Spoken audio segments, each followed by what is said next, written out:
When you were growing up, did you ever play any character mascot titles that you always remembered? It could have been Ratchet and Clank or Jak and Daxter, maybe even Spyro or Crash Bandicoot.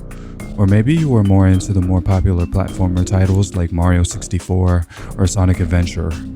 No matter the case, I think we can all agree one thing that they had in common was how iconic that they were. One franchise that was hidden from the spotlight that didn't receive the same recognition but did amass its own niche fanbase was the Sly Cooper franchise. So why don't we take a look back and reveal just how iconic it was and see what made it so unique enough to sit up there with the greats. So for context, back in 1999, Sucker Punch made their very first game, Rocket Robot on Wheels. The plot follows Rocket the Robot, created by Dr. Gavin, the architect and owner of a futuristic theme park called Whoopie World. The night before the park's grand opening, Dr. Gavin went to a party and left Rocket and two animal mascot characters behind to look after the park while he was gone. But one of the park mascots, Jojo the Raccoon, got jealous, so he tried to sabotage the park while Dr. Gavin was gone. Rocket Robot on Wheels received moderate reception, but Jojo the Raccoon gave Sucker Punch an idea. Sly Cooper. In Sly Cooper and the Thevius Raccoonus, or Sly Raccoon in Europe, we play as Sly Cooper. The goal is to steal back the pages of the Thevius Raccoonus and get payback on the Fiendish Five, the group responsible for murking Sly's parents. Sly Cooper has this kind of style that no other game has ever replicated. Sucker Punch took inspiration from Metal Gear, but they made their own property different. I think the main focus that they went for was what themes that they wanted to explore, while also keeping it a kids game. Kinda like how back in the day, 4Kids still had jokes that adults would find funny and would go right over kids' heads, rather than today's market that's for kids is just brain rot or making games easier for the sake of making the game easier. In Sly Cooper, and this goes for all three games, themes like knowing your worth, redemption, learning to trust others who did you wrong in the past, forgiveness, living up to your legacy, and so many more get established in a very brilliant manner. A really solid example is when in Sly 3, Sly has to work together with the Panda King, one of the characters who helped murk his family. The thing about it was that it had been years after the event took place, and they both changed into much better people. The Panda King was no longer the evil pyromaniac who extorted villages like in the first game. He had a daughter who was being forced to marry an evil, sexist warlord who was raising hell in the city. Sly learned to move on from the traumatic event, and he found comfort with his new family. He still didn't forgive the Panda King, like in the first encounter with Sly 3, but he didn't hold a grudge. What made the Sly franchise so amazing was how well written the characters were. Well, not with Sly 4, they completely missed the mark with the characters in that game, but maybe I'll make a separate video reviewing that game. Anyway, I'm getting off topic. This is supposed to be the first game section. I really loved how masterful the visuals are in the first game. We really kind of see the characters pop out of the pages like you're watching a Saturday morning cartoon like Teen Titans or something. Sucker Punch did a great job at making them short and to the point.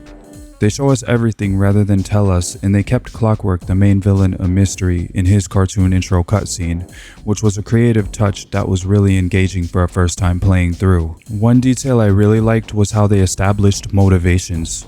I'm not going to explain every single character's motivations because then we would be here all day, but I will talk about some of my favorite ones.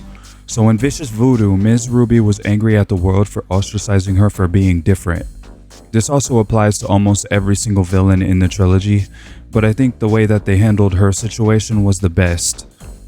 She was born into a family of mystics, so she couldn't help it. She never had a chance to be regular since birth. It made her character memorable, and it made her a relatable character. Speaking of her chapter, Vicious Voodoo was my favorite in the first game. I liked the Indiana Jones jungle atmosphere, and anything haunted is just a vibe. They also nailed the music perfectly. Another character whose motivations were understandable was Mugshot. They honestly were the same as Ms. Ruby's.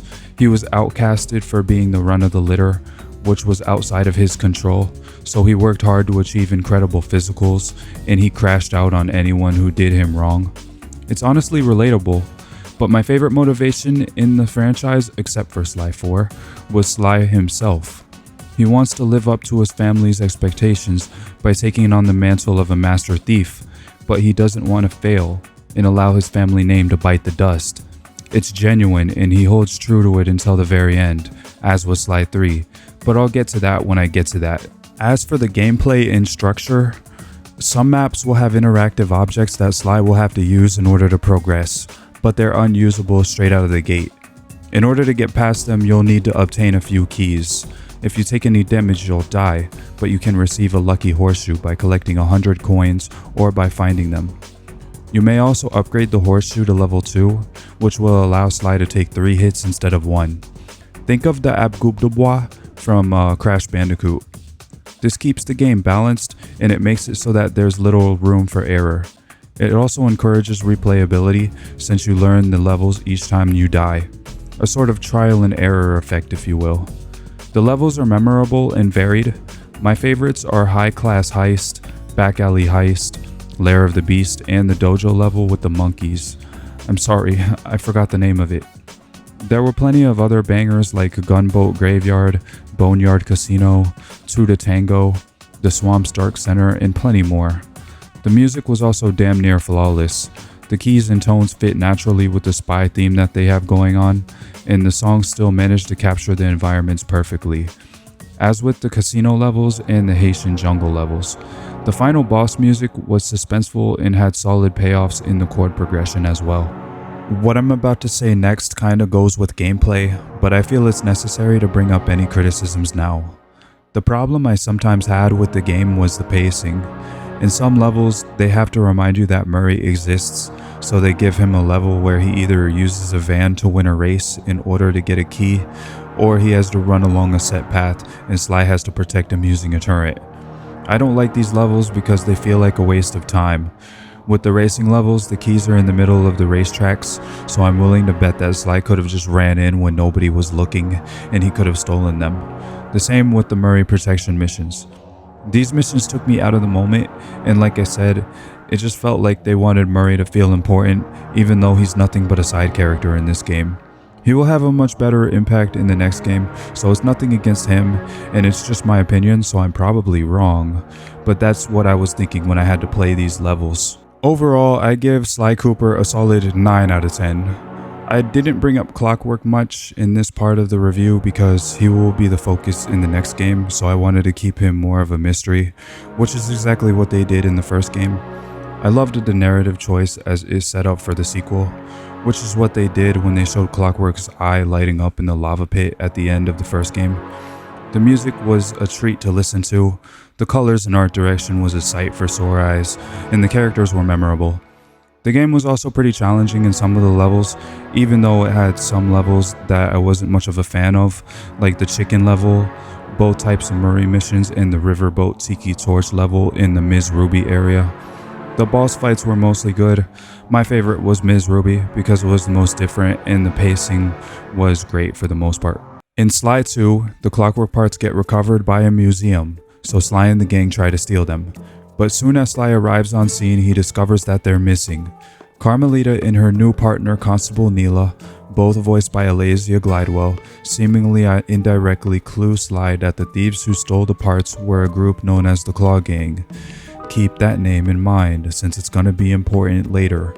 I would tell y'all to take a shot every time I say Claw Gang in the Sly 2 section if I didn't fear for y'all's health. But anyway, the plot progresses with Sly and the gang hunting down each member of the Claw Gang to take the Clockwerk parts back, and as each Claw Gang member gets foiled by Sly, we learn more about how the Claw Gang operates and what the grand scheme of their plans are. I really like this approach more, since the Claw Gang is actually an organized crew, rather than in the first game where the villains of the Fiendish Five were ratting each other out on their whereabouts to Sly after he defeated them. No. In Sly 2, the Cooper gang have to do research in order to get the goods, which puts a heavy emphasis on Bentley's intelligence and his involvement in the story. But I'll get into the characters later, since I have a fair amount to say about them. Each Claw Gang member is using the Clockwerk parts to help with their get-rich-quick schemes. Dimitri, who was most likely the best character in the series aside from Sly, uses the Clockwerk tail feathers to counterfeit money. Rajan uses the Clockwerk wings to try and bring him prestige at his ballroom party. Then in the next chapter, he uses the Clockwerk heart for agriculture of illegal spices, which I will mention later. The Contessa, who is seemingly working for Interpol, alongside Carmelita and Neela, used the Clockwerk eyes to hypnotize criminals into telling her where they stashed their treasure, and Jean Bisson used both Clockwerk lungs and the stomach to fuel his trains so he could transport the Claw Gang's illegal spices all across North America. The final member of the Claw Gang was Arpeggio, who was after a much bigger ambition. He orchestrated the robbery at the museum, and he was the one who convinced Neela to clue Sly in about the Claw Gang from the get-go.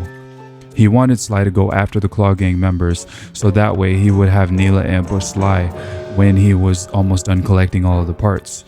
Then Neela would bring all the parts back to him, and he would assemble Clockwerk so he could use it as a vessel for immortality, because in the first game, it was revealed that Clockwerk was immortal because of his animosity and jealousy towards the Cooper clan. Remember how I said the spices were illegal earlier? Well, it's because if somebody eats too many, it would cause them to go into an uncontrolled rage and crash out. The spices also had hypnotic properties, which was also how the Contessa hypnotized her prisoners. So the Claw Gang conspiracy went like this. Dimitri used the spices to feed his guests illegal spice-infused food and beverages. Rajan was the spice dealer internationally, but his base of operations was located in India. The Contessa had the know-abouts of the inner workings of the Claw Gang and used that intel to manipulate law enforcement involvement, using her position at Interpol from getting close to the Claw Gang. That's why in Chapter 5, when her corruption came to light, she tried to use the Clockwerk eyes to hypnotize Carmelita into taking the fall for her at Interpol, and Jean Bisson distributed Rajan's spices worldwide. In Chapter 7, he also had a battery that contained energy from the Northern Lights, which Arpeggio was using to charge his blimp, and it was going to power Clockwerk's body once he tapped into it.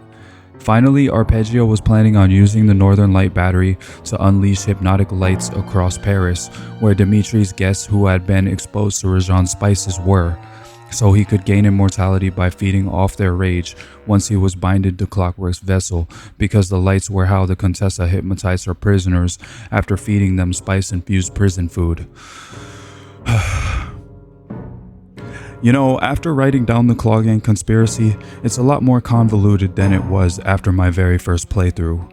I mean, keep in mind that this game's target demographic was for kids, so they probably had no idea what they were playing. I also forgot to mention that Neela was the main antagonist, not Arpeggio. As a matter of fact, Arpeggio didn't even show any disrespect or aggression towards Sly during their first and only encounter, which, like I said, was what Clockwerk was fueled by. He didn't even get to use Clockwerk because Neela turned on him and bonded with Clockwerk. I would have liked for Arpeggio to have been the final boss just because he was hyped up throughout chapters 6 and 7, but Neela betraying him made sense narratively, I suppose. Arpeggio probably wouldn't have worked as a villain anyway, because like I said earlier, he didn't display hostility towards Sly. He was casually telling Sly his plans to his face, and he even allowed Sly to chime in and explain the whole Claw Gang conspiracy when he only told him the plan in a nutshell. I could go on and on about why I love the plot so much, but I might make a separate video just on this game alone because the script here is getting a little bit long. As for the characters, Sly 2 does not disappoint. Let's talk about the villains first. Dimitri is a candidate for the best character in the entire series. He sometimes will say some out-of-pocket stuff. He's always smoking a blunt, and he's just outright hilarious whenever he's on the screen, especially with his back and forth with Sly. Now that's not to say he's never serious. He has moments where he locks in, as with Sly 3, but he's one of the more comedic yet mature aspects of the trilogy. I honestly felt bad for Rajan. He wasn't doing anything evil in Chapter 2, and Sly came in and fucked his whole party up. Then in Chapter 3, he had to resort to spice production, which was the only thing that he was good at, and Sly still showed up and dismantled his whole operation. I would argue that Sly could have left him alone after he stole the first half of the Clockwerk heart, so Rajan's crash out was completely justified. The Contessa reminds me of Light Yagami, Both characters believe that what they're doing can be excused in the face of justice or morality. They both have ties to law enforcement, either directly or indirectly, and anytime they get challenged on their morals, they don't care about whatever moral high ground whoever tries to employ on them is. At least when Light took on the mantle of Kira and it all went to his head, that is. Jean Bisson was a speciesist Canadian caricature who was much smarter than he let on. I also liked the lore that they gave him about being frozen in an avalanche, then he thawed out and wanted payback on Mother Nature for freezing him alive. Lastly, Arpeggio looked like he was gonna be a really awesome villain, but he had a lot left to be desired. First of all, he only had about 15 minutes of screen time, if that. Secondly, I wish instead of making him a weak-bodied cripple character, they should have changed his backstory to where he actually did grow up and achieve the ability to fly, but he was still a super genius. Then his motivation should have been that he wanted immortality to challenge his superior intellect. The writers had the building blocks to make Arpeggio a compelling villain, especially since he apparently was surrounded by people who couldn't meet or challenge his high IQ in his backstory. It would have also made for an interesting back and forth between him and Bentley, which we got with Jean Bisson and Bentley, but they could have expanded on that dynamic since Arpeggio was in a whole nother league of intelligence compared to Jean Bisson.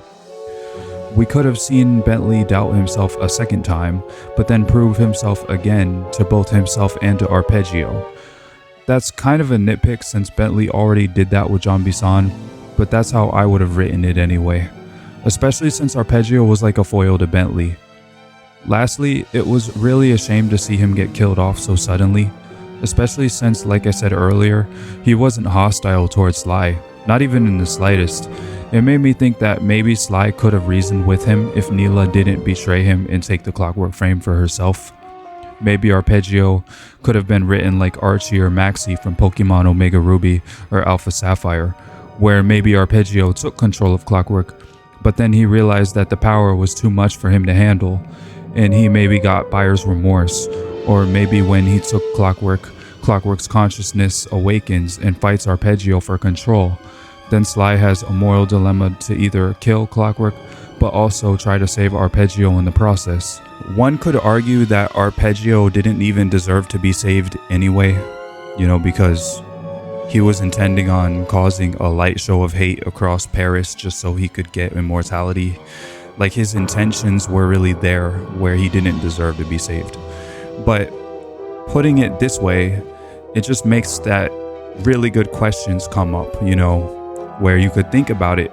And, the game, they didn't really establish these questions, but it's just a minor nitpick, but it was a bit of a missed opportunity if you ask me. Oh yeah, and finally, the hate shit plot device was not good.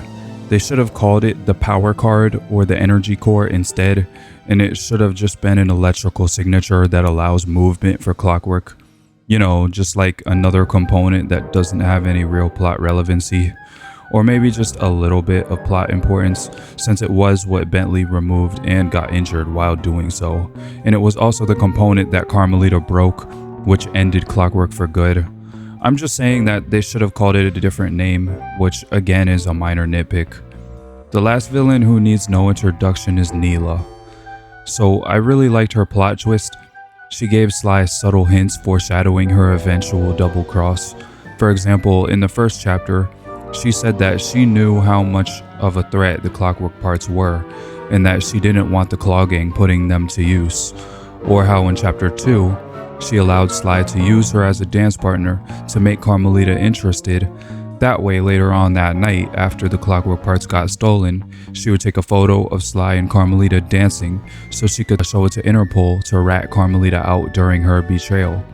She hit two birds with one stone, no pun intended, by turning the Cooper gang in and Carmelita at the same time. And she did that all while keeping her main goal a secret to everyone. Throughout the game, she was in the morally gray area. She even says this to Sly in chapter 1. She told Sly she wanted him to steal the Clockwerk parts in the name of justice. She would say things like, "Now, legally, I can't enter Dimitri's nightclub without a warrant, but I happen to have obtained a key to his back door which a person like yourself may use however he pleases." She seemed like she was on Sly's side. She even accepted his date with her to Bollywood in Chapter 3. But after Sly got knocked out by Rajan and Murray was too exhausted from fighting, she saw that as an opportunity to finesse them.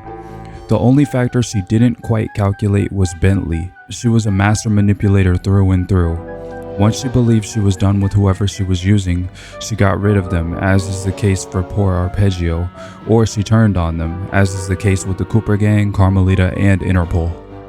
The main characters, Sly, Bentley, Murray, and Carmelita, were far more fleshed out and developed compared to the first game. Starting with Carmelita, because she's the character who changed the least, but she still changed nonetheless. Carmelita in this game still makes it her end goal to detain Sly and his gang. She follows him across the world, tracking him down for the sake of justice. The thing that makes her different from the first game is the fact that she loses her position at Interpol, but she still hunts down Sly anyway. Bentley changes drastically compared to how he was in the first game. He has a chapter dedicated to him freeing both Sly and Murray from the Contessa's prison. At the end of the chapter, his confidence skyrockets, and it feels very much deserved. And Murray also changes as a character. Instead of being the guy stuck in Sly's shadow, he evolves into the brawn of the team. He sets himself apart, and he has an arc where Rajan calls him out, but he proves him wrong. He represents the defender of the team. If Sly and Bentley hit a wall, Murray shows up to break it down for them. Finally, let's talk about my favorite character in the entire trilogy, Sly. So Sly holds true to his convictions. He follows his motivations to a T, but he also struggles with his moral compass against a few of his enemies. A great example of this was at the end of Chapter 5 with his argument about morality with the Contessa. It's a really great scene that demonstrates just how effective of a foil she was to Sly. She had a chance to have a support system and be a good person, but she disregarded the people who trusted her, as with Carmelita. Or she murdered those closest to her, as with her fiancé. The Contessa was irredeemable, and I wouldn't have minded if Sly killed her. Sly has a solid sense of loyalty and a gang of people who respect him, and he will expand that circle in the third game. Again, that's why I think the Contessa was probably the best villain in the second game. Sly also has a part in the game where he matures. A solid example was at the end of Chapter 6. Sly said at one point that he wanted to clear Carmelita's name without turning himself in, but at the end of the game, when Bentley was injured, he made a deal with Carmelita to let his friends go and allow her to take him in. It showed just how much he cared about those around him. He had to come to terms with the idea that it was his ambitions that made Bentley a cripple. He was the leader of the team, so it was partly his responsibility. He loved Carmelita, and he didn't want her to live the rest of her life with a target on her back from Interpol. Sly honestly went from being a charismatic and charming character who still took situations seriously to a character who you could relate to, and he made you really want to take his side no matter what. Overall, I give Sly 2 Band of Thieves a solid perfect 10 out of 10. The music was the best in the series, the characters are expertly written, the pacing was surprisingly great, even though the format was just go to a level, sabotage the bad guy, then defeat them and rinse and repeat. They switched some chapter premises up, like with Chapter 4 having the safe house be desolate and empty at the beginning, or with Chapter 8 where you truly feel the sting of failure after all the Clockwerk parts got sold off to Arpeggio. It really made you feel like you were back at square one. The art style and visuals were better than in the first game, the characters were damn near perfect, and the story executes build-up and payoff exceptionally well. Sly 3 follows the Cooper Gang attempting to enter the Sly family vault, but an old Cooper Gang member who used to run with Sly's father, Dr. M, shows up there and puts the island on lockdown. He's been trying to break into the vault to steal the fortune for himself, so in order to breach the island's high-tech defenses, Sly has to create a team of specialists. Alright, so I'll make this game review shorter than the Sly 2 section because I haven't replayed it as many times as the first two games, but I really did enjoy the story of the third game. The game does an amazing job at paying off everything that has happened so far in the series. The characters complete their arcs one way or another. A really great example of this was Sly himself. He has to work together with the Panda King like I mentioned earlier to get into the Cooper Vault. Another example was with Bentley towards the end of the game. He has a question of faith where he was pondering if Sly truly cared about him, but Murray talks him out of having that thought spiral, which was probably how Dr. M turned on Sly's father. The writing was really interesting, and they dive into much more meaningful questions. Sly decides to quit his life of crime and settle down with Carmelita. It's a really great ending, which is why I was stunned when I saw how Sly 4 turned out. We get acquainted with a new character named Penelope. Now, Penelope has got to be one of my favorite characters in the entire series. She helps Bentley find his self-worth, and she kicks ass when the cards are down. The way she was introduced was also a really nice concept as well. At first, she had it to disguise as the Black Baron so she could get into Ace's competition since she was too young to participate. But on her debut, she won and became the head honcho of the event as the years progressed. Sly realized that he needed a technical expert to help break into the vault, so Bentley found Penelope online. While they were talking, Penelope was pretending to be one of the Black Baron's underlings and got the Cooper gang to join the Aces competition in order to impress her boss. But in the end, she was the Black Baron all along. It was genius how they incorporated the plot twist. Dimitri shows up, and I gotta say he's just as awesome as he was in the second game. I could go on and on about every little detail, but we would be here for a really long time. I give Sly 3 a solid 9 out of 10. The climax is perfect for the series, but I wasn't the biggest fan of some of the levels. For example, the part in the All-Sea level where you have to drive a monster truck to kill red scorpions, or the level where you have to shoot the pirate ships in the basin with a cannon. The controls were just janky for that mission. That's another thing I kinda had a problem with. Some of the bosses were lacking. More specifically, the Mask of Dark Earth, and Penelope herself, well, when she was the Black Baron anyway. Her attack pattern just felt bullshit. Either that or it was just a skill issue. The final boss was enough to bring this category higher, however. I had a great time fighting Dr. M and I genuinely loved the story. Hey, what's good y'all?